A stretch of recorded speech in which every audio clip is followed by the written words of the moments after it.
lockdown in South Africa, and the church we have seen has been instrumental in feeding the many uh, people who have been unable to get out and work and earn money for their families, people who have been living from hand to mouth on a daily basis under normal conditions, and during this lockdown have simply been cut off from all source of income.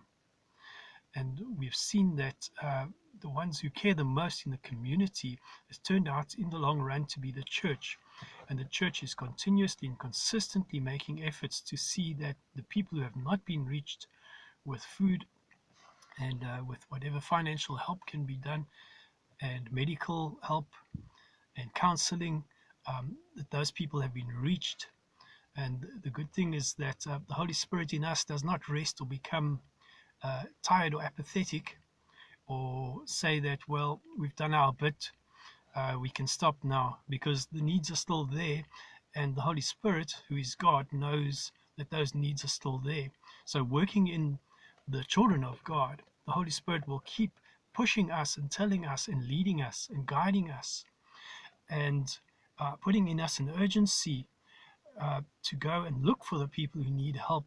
Because just as I've experienced under normal conditions, when you pray, instead of looking towards people for help, God is able to help you.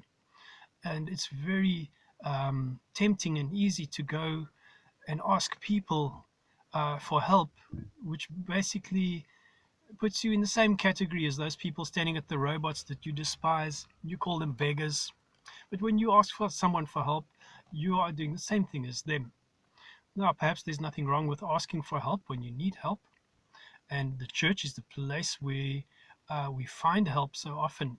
But when you bring your needs to God and you want to put your trust in Him, you find that very often mankind will let you down.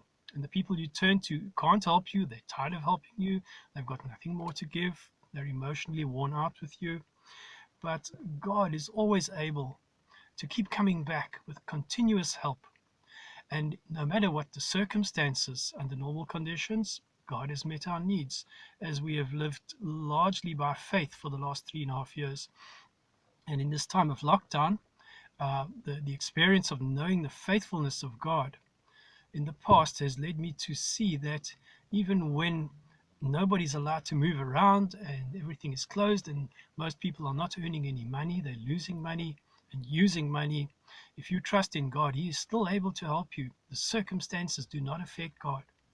And when we have our trust in a God who's not affected by circumstances, a God who's not affected by losses or shortages or tiredness, or lack of love, then we have a relationship with somebody who is the sustainer of life in all conditions. And under normal conditions, we find it easy to neglect God. And under hard times, so we sometimes turn to God. But we limit God by thinking that the harder the times are, the harder it is for God to supply. And that simply is not the case. God has no problem in easy times. God has no problem in hard times. So when times are easy, I really urge you to build relationship with God and to learn to trust in Him and Him alone, and to turn to Him. I believe Reinhard Bonke, for instance, was a man who never asked anyone for money. He always prayed. His whole life and ministry long, he prayed to the Lord, and he never asked anyone for money. And always God supplied, and abundantly. And at times people came and offered him money, and he felt that they were the wrong sources of money. And even though there were large amounts, millions, he would turn them down because he didn't have peace about it. And another one who trusted in God consistently and never asked for money was James Hudson Taylor, who started the China Inland Mission at the expense of lives and families and comforts and all kinds of things. He pioneered Christian mission into the interior of China, into that vast area of millions upon hundreds of millions of people. and brought the living gospel into darkness there. And all of that, and all the volunteers that followed him and walked in his shoes in the China Inland Mission, and many of the missionaries around him from other mission organizations learned from him to trust in God and God alone. Even though help from England was 3 months away by boat before the steamers started coming out, he would pray to God for help, and money would arrive in China, which had been sent 3 months before, at just the right moment and in just the right place. And so before we ask, God has already answered. And his entire mission life long, he never asked anyone for a cent. But first of all, when he was in England, he trained himself to trust in God.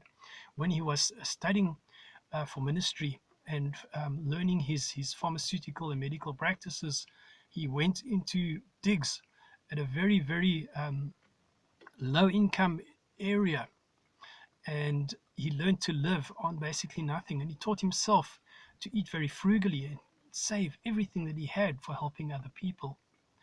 And because of this, God was consistently faithful to him in everything. And by the leading of the Holy Spirit, God puts the whole thing together, which is why the Holy Spirit is so important in our lives, because he's the one who knows God's plan and knows our heart. And he knows everything around us, and he knows how to put it together. And God has sent the Holy Spirit to us for this very purpose, to be our strengthener and our comforter, and to gift us and to move us in the purposes and things of God. And I just encourage you once again, build your relationship with the living God. When we ask him for his Holy Spirit, he will give. That is his promise. And he says, in fact, how much more will he give his Holy Spirit, seeing as he has laid down his own life on the cross in Jesus Christ? How much more in life will he give us the life that comes by the Holy Spirit? God is very, very willing to fill us with the Holy Spirit. And we must be filled with the Holy Spirit by taking hold of God every day and building that relationship and loving the presence of God and being in the presence of God, because we know that in the presence of God, we are in the middle of God's plan for our lives. Thank you.